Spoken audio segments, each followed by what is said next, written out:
you cannot really blame Mr. Beast. It is the wild order. This is the price you have to pay. But when is enough enough? Honestly. So what's the problem here? A white savior mentality. But the ironic part is the more I help people, the more I get. Like, I've read over 5,000 messages telling me to kill myself. It gave birth to the global charities We Are the World.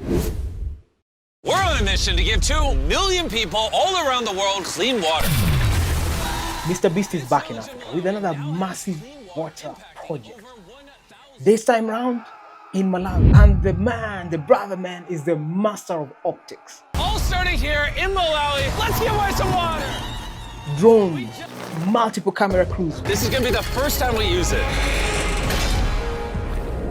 All the angles are there. The wells are flowing, the jerry cans are filling up, the families are happy, people are excited, tasting clean drinking water. But already there is talk online, there is praises for him, and at the same time, there is criticism. The reactions are not just about the water, they are about something much, much deeper. Some consider him a modern day hero because these projects are really massive. But if you think this is just about YouTube, you are so wrong. This has been with us 40 years, mark that. And honestly, the project itself, it's amazing, it's impactful. Let's give him that. First cup of water is going to the village chief. Oh, he's down in it. Clean water at any rate for anyone is life. People in the villages will benefit. Absolutely no doubt about that. But online, there are people who are calling it a PR stunt. Others are saying at least he's stepping in. The gap is there, he's filling the gap. So you can't really blame Mr. Beast. How many kids do you think are in child labor in West Africa, just on cocoa farms? It's 1.5 million. But truth be told, this is not new. This is what we see every time, and especially if some big shot is swooping into Africa, followed by cameras. Except this time it's YouTube. And you know how social media works, man. It's all about the optics. Open the gate! That's MrBeast. Pick something, 5 minutes, 10 minutes, boom. And also that's $5 million real dollars. Don't rob me. It's viral. That is how social media works. So it tends to seem like it is such an easy fix.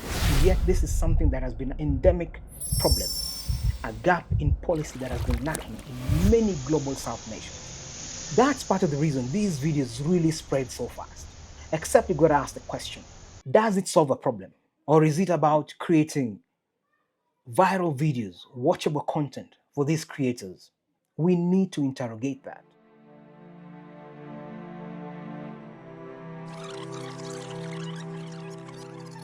So let's rewind a bit to understand, put this into context. Go back to 1980. The country is Ethiopia. The man, the great Mohammed Amin, Kenyan Indian photojournalist, who records a famine happening in Ethiopia. Images get beamed to the world, and it's raw, it's shocking. I mean, kids with distended bellies, ribs all out, mothers frail, too fragile to walk, too fragile to stand, flies swarming all around them. That is the image, the shocking image that the world has been treated to, the world was treated to at that time. I don't feel happy doing assignments like these. People were moved, and it made headlines everywhere. In Britain, Europe, in the Americas. And out of that, if you remember, it gave birth to the global charities We Are the World. Do they know it's Christmas? Star-studded music projects that raised millions of dollars towards this project, this charity, towards Ethiopia. But unfortunately, it also planted something in the psyche of the public, in the global world, that Africa is this helpless place in constant need of saving. Donations were pouring in. And with that, the poster child with the distended belly, the ribs showing, flies all around them, became the stereotype that Africa has been known by through the years.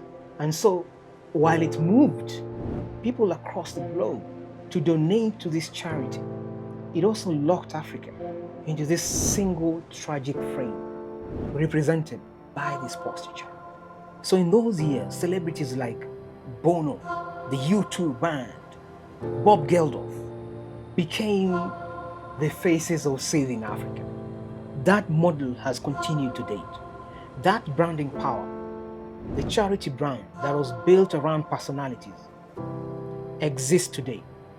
And remember, this was the era of MTV. It's my life. You swap MTV, today you've got YouTube. Storming this field is 2,000 contestants. Look at them, it's 2,000 people. Competing for that $5 million. While MTV was giving us music Touch this. from our TVs, there were vinyls that really were the source of music within homes. Today, we are looking at viral videos. That is what MrBeast is doing. That is the model of social media today. So he's the biggest YouTuber today, over 400 million followers on YouTube alone. And I believe on TikTok, it's over 100 million. And he's got his team water, close to 3 billion followers in terms of those that he's teamed up with. So it's massive, and it's about the optics. So think about it. In the 1980s, the celebrities who were associated with these charity brands, this model around the personality, they got to sell music. So Famine sold millions of albums. They raised money, yes, for charity, but they also indirectly or directly benefited from the same model. Do They Know It's Christmas entered the British charts at #1, topped the charts in 12 other countries, and made a staggering £8 million. This encouraged other musicians at home and abroad, and by the summer of '85, more than 20 similar records had been made. We Are the World was #1 in 16 countries and sold 8 million copies.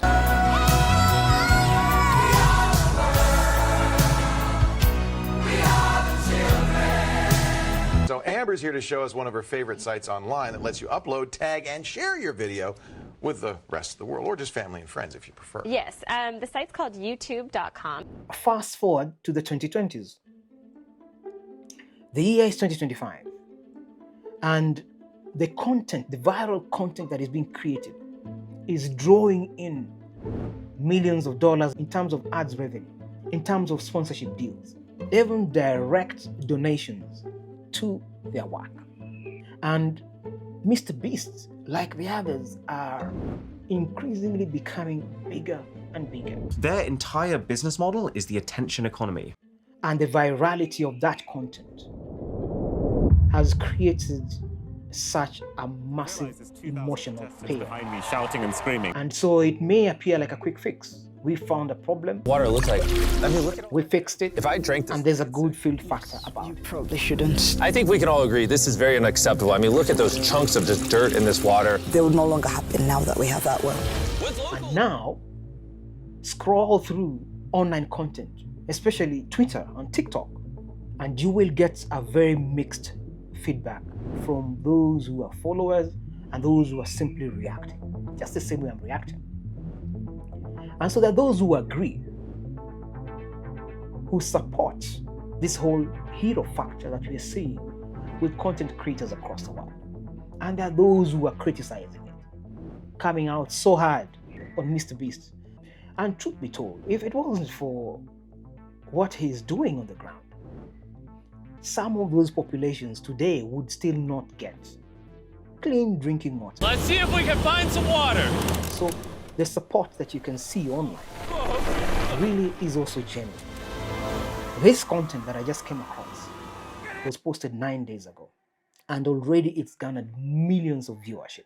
So what's the real problem here, honestly? Is it the act of helping? On a mission to raise $40 million. No, clean water is life. Clean water. Let's keep going. But perhaps it's a question of dignity. Clean water impacting over 1,000 people. It's a lot about how the story is told and who benefits from the telling. I think the one thing that seems to drive people mad, especially on the continent of Africa, is that the helpers come, but it becomes part of the spectacle. And so criticism is coming fast, it's coming furious. And therefore it begs the question, can charity, can helping be done without showing the suffering? Can content creators highlight resilience of the people on the ground, these villages. Because indeed, they have been surviving through very harsh conditions. Can they demonstrate the partnerships that exist, the NGOs, the CBOs that exist that work within these communities? Government engagement, though there's always been a shortfall in that, without necessarily the villagers appearing like props in these videos. In reacting to MrBeast's video, it's not about cancelling him. Not at all. We have got to critically examine what is going on. It's also worth asking whose story is being told and who's doing the telling.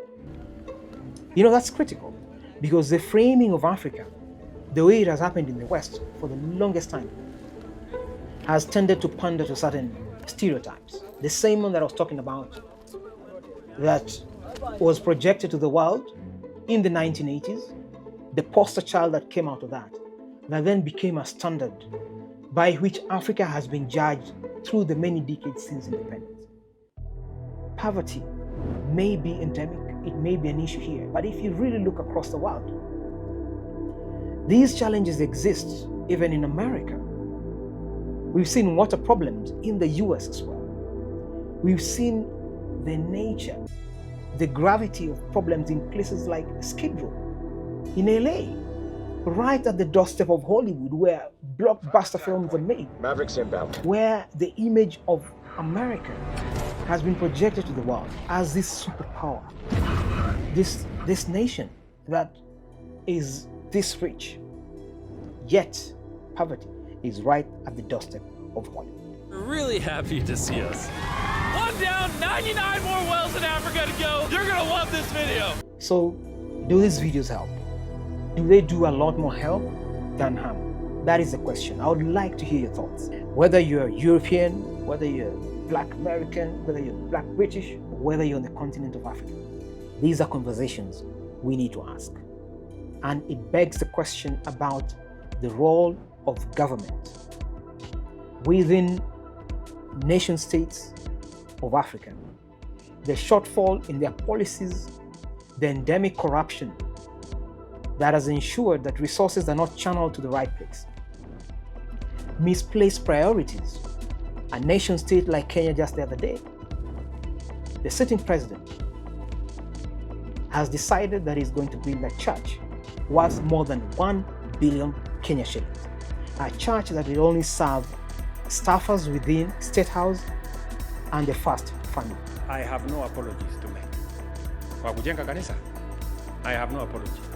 Where is the priority that 1 billion shillings sit idle, is used on the weekends, while a vast majority of youth lack opportunities, the vast majority of the country lacks access to proper facilities, especially when it comes to Medicare, and people are having to travel off to places like India. So these are real questions that we must ask, so that we don't just see handouts being given to young people like the president was doing the other day. They meet the need at that moment in time. But where is sustainability? Where is the idea that you teach a man how to fish so that you don't return to give them the fish tomorrow? Where is that? I would love to hear your comments, man. And hey, Africa is home. We've got to fix our problems. So many thanks for watching. If you believe that we need to fix our own problems, show your support, man. Give it a thumbs up, like, subscribe, share this story, and let's create an environment that can help us sustain ourselves. Ultimately, that is what Africa must learn to do. Because the continent is blessed, we simply haven't gotten it right in terms of how we prioritize our needs. This is definitely Afrocentric. Many thanks for watching, and shout out to MrBeast. I'm sure the communities that you have helped are at a much better place. But it's not just for me to say. Let's hear your comments, man. Many thanks for watching, and check out the next video. I'm out.